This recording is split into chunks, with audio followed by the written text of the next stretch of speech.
Hello, welcome everybody. This is Shradha and Rupert doing our podcast on our passion topic areas around org design and talent transformation, where we bring our passion topics to bear in a very practical way. Unpacking Organizations, the Practitioners Podcast. Sponsored by Orgvue. See tomorrow's business today. Hi, Rupert. How are you doing today? I'm great today, as always. Lovely to see you. Great, great. Likewise. So, I was reading your book, the one that you have written around the organization planning and analysis. And I really think that you have such a succinct way of differentiating the macro and micro design.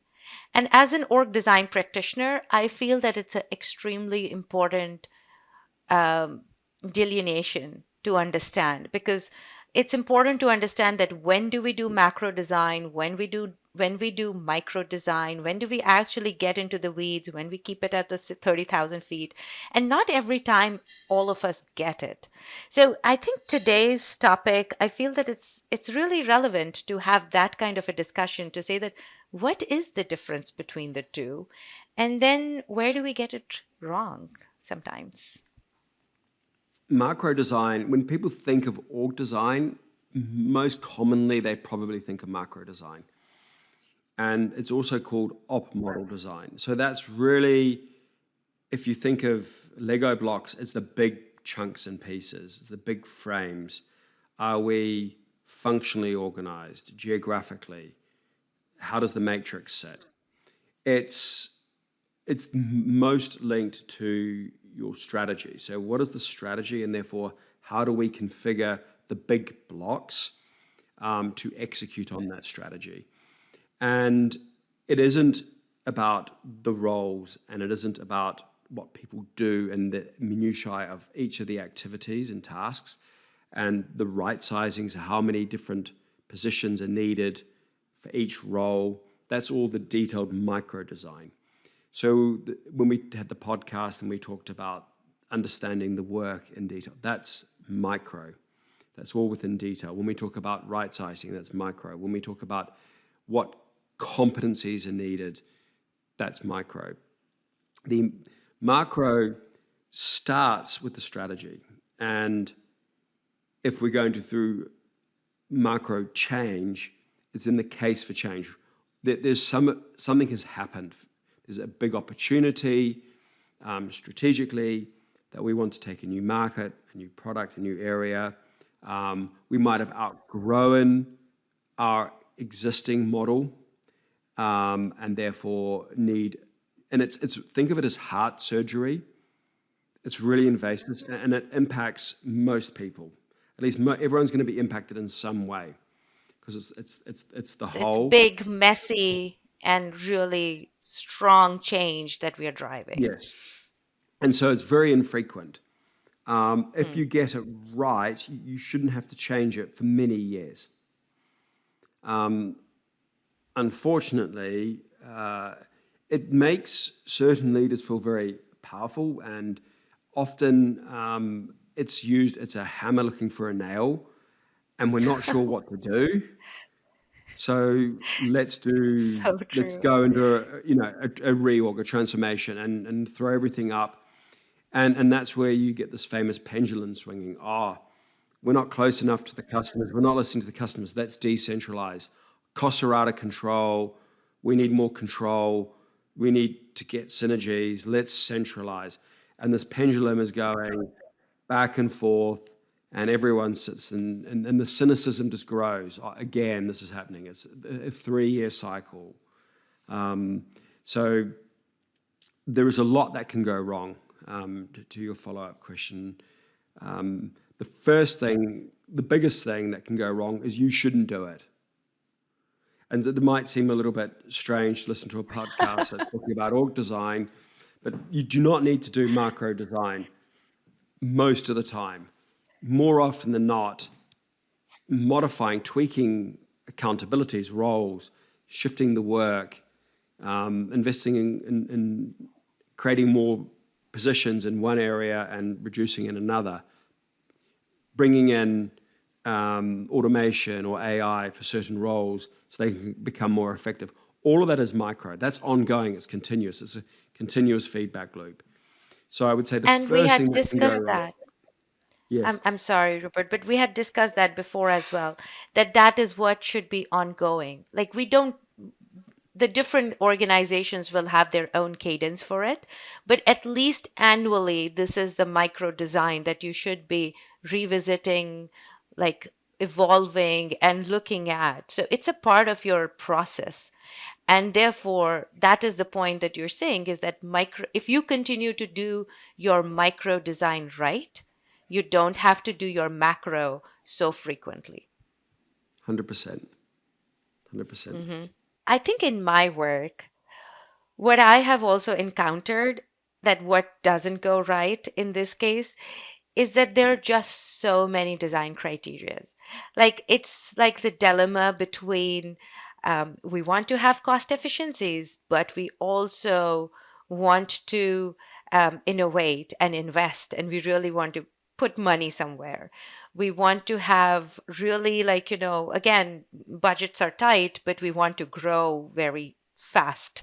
And we want everybody in the office, but we want to have locations, like the advantages of dispersed locations and low cost areas. So I think there are so many competing criterias that I feel that we overwhelm ourselves by doing everything and wanting to do everything, and then we don't end up doing anything, and then we don't know what is the outcome that we are looking for this design, because one of the outcomes is not going to happen if because we are having so many criterias And around probably it. all of them won't. Right, right. So what does do you resonate with it, first of all, and what are the other things that you have encountered? I see this all the time. I think this is one of the most common traps. Uh, it fundamentally comes from flawed strategic thinking. And strategy is about trade-offs and real clarity. And if you're trying to be the most innovative, customer intimate, cost efficient, and keep on going, you're probably nothing.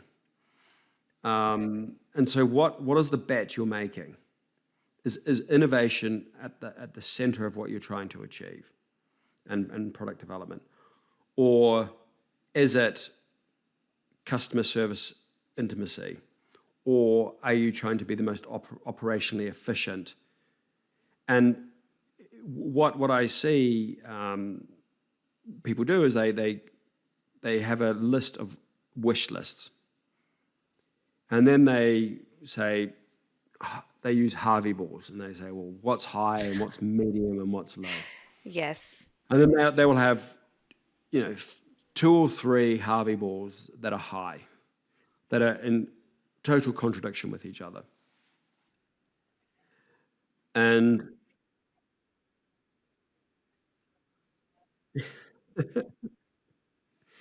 so, in my mind, the simple takeaway here is prioritize based on order. What is number one? If it's customer intimacy, and that's number one, that trumps everything else. And when it comes to your design options, because each design criteria basically has an ideal structural option for how to execute on them. And so number one is that. And then number two will have another. If you get to 3, you're probably finished. Like I used to say, have the top 5, and then I moved to the top 3. I'm kind of like, you can have 2. You've got a number 1, which is, and then a secondary that you're trying to optimize within while achieving number 1. And that purity, if you can only have 1 and you design for that, even all the more power to you. I love it. And that's where it becomes so messy, because when you go downstream to, because normally what happens is you have stylized for every single option, design criteria, you have a stylized option. That's ideal. And then you end up compromising and creating, quote unquote, a hybrid of those two. And that's where matrices and things come in, and you're beginning to water down both. Clarity becomes less clear. So you've got to be really clear that number two is really, really important to, take away the purity of number one. And so that's really the trap. And then what happens is the conversation is ignored because it's too difficult, because of power brokers, because one power broker is all about the customer and the other power broker is all about the operational efficiency. And both arguments are strong and, in their own right, desirable, but you're ending up in a muddle. And I think that's what's happening all the time. So the first big trap is the case for change just isn't compelling enough and it is not needed for the surgery. And probably a lot of the value can be achieved by doing the micro. And this other big one is it's just not clear enough. And it's probably because the strategy isn't clear enough and not well articulated. And that's a topic for a whole nother day around that. But if the org design professional can't get from the strategy what the number one criteria is and what the overwhelming case for change is, you probably need to stop. Because if you don't get that right, the amount of harm that you're going to do is epic in its proportion. That's so well articulated, Rupert. I think another thing that I would like to add, and we have spoken about it in our Explain It, is that we need to also think about the organizational capability because sometimes the strategy, even if it is clear, it at such a high level that it's difficult to make it tangible to a org design criteria and then to convert it into a macro design. So I think it's important for us to think about in the long term, what are we trying to achieve? What are some of the capabilities that organizational capabilities that we are trying to create? And therefore, this design will help us get there. Because what happens is that if we don't have a long term vision, to your point, then we continue to the cycle of pendulum swings and we just are impatient with having, wanting to do this next quarter or wanting to realize the outcomes as soon as possible. And this is all a very patience game.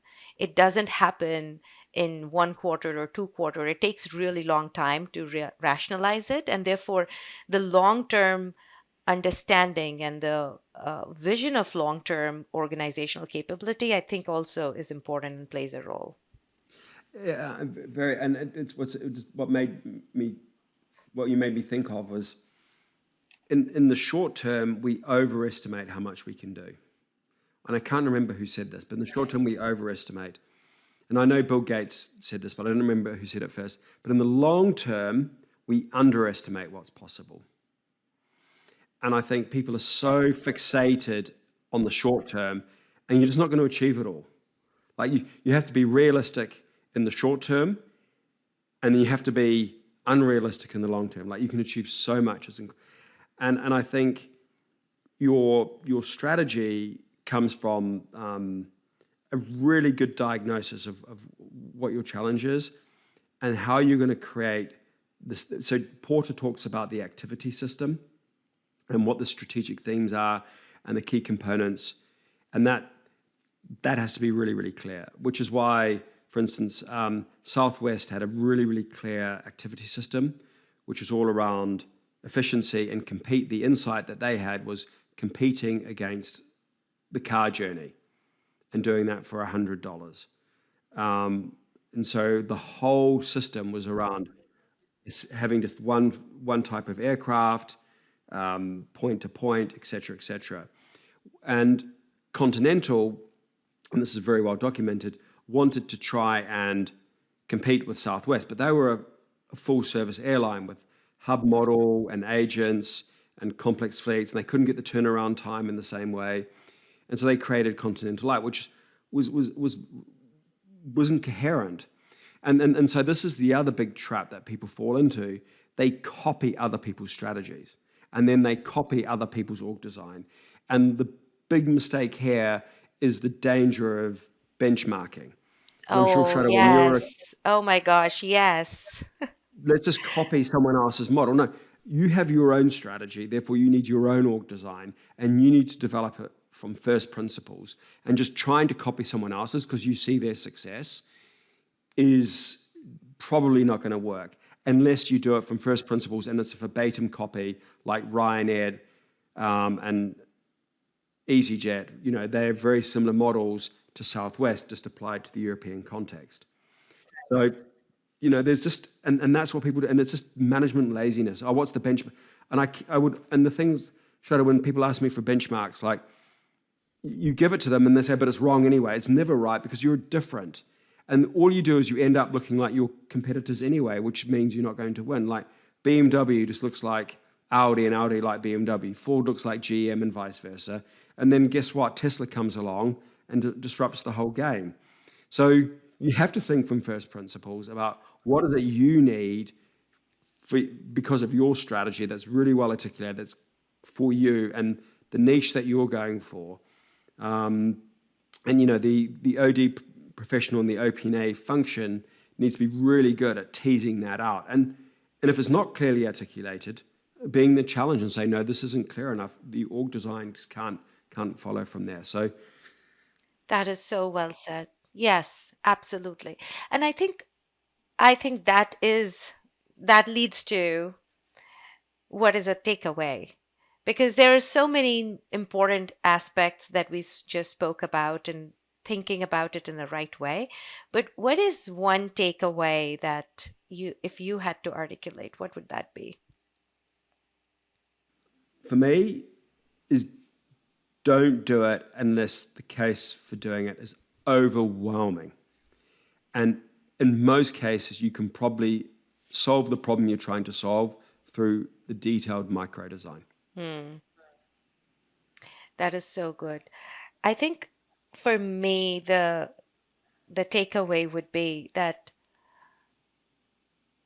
you have to be extremely clear about your design criteria. I think that is a big one for me. I feel that we have so many of them that we end up doing nothing. And so if we do not have a one, and I love what you said that if you have three, you're finished. If you have two, you're compromised. But if you're Yeah, one, you have chances of be successful. And so what is that one criteria, design criteria, which is like optimizing for innovation or growth or even cost efficiencies? Like, what is it that you're doing this for? And if you don't have that clarity, then continue to go back to your leaders and continue to push that forward that we cannot do this unless we have that one thing right. So love that. that's Spot great. on. Thank you. And onwards, and until next time. Until next time. Thanks, Shradha. Bye.